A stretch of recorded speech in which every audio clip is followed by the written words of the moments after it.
CHA's 12 years of silent waiting. In a quiet corner of the city stood a small, old library. The librarian of that establishment was an elderly gentleman named Mr. Raman. He lived alone. His only companion was a snow-white cat whom he had named CHA, meaning shadow, because CHA followed him everywhere, just like his own shadow. That fateful day, the bond between Mr. Raman and CHA was unparalleled. CHA would wander through the aisles between the library's bookshelves, while Mr. Raman assisted patrons in finding their books. In the afternoons, they would sit together by the window, sharing tea and milk. One winter afternoon, 12 years ago, Mr. Raman suddenly fell ill. An ambulance arrived and took him away.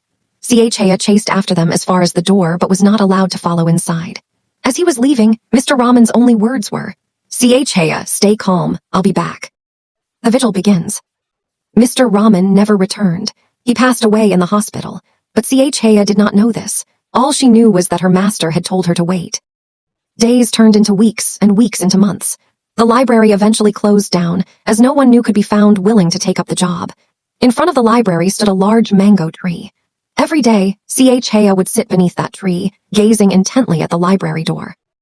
Through sun and rain, whether under the harsh glare of the summer sun or the torrential downpour of the monsoon rains, nothing could ever dislodge CHA from her spot. Sustenance, neighbors and passers-by alike were astonished by CHA's peculiar vigil. They would offer her food and water. Yet, after eating, CHA would simply turn her face back toward that door and resume her wait. The mark of time. Gradually, CHA's pristine white fur grew dull and gray, caked with dust and dirt. Her movements became slow and labored, and the sparkle in her eyes began to fade. Yet her unwavering devotion to her wait never diminished, not in the slightest. 12 years later, the final meeting. Thus, 12 long years passed. CHA was now very old and frail. She could no longer sit beneath the tree, she simply lay there. One afternoon, a relative of Mr. Raman arrived with the key to the library. He had decided to sell the building. As he unlocked the door, the breeze carried with it an old, familiar scent. CHA recognized that scent. Although she was extremely weak, she summoned her last reserves of strength to rise to her feet and let out a soft, faint call. Meow. Mr. Raman's relative looked down at CHA. He knew the story of this cat.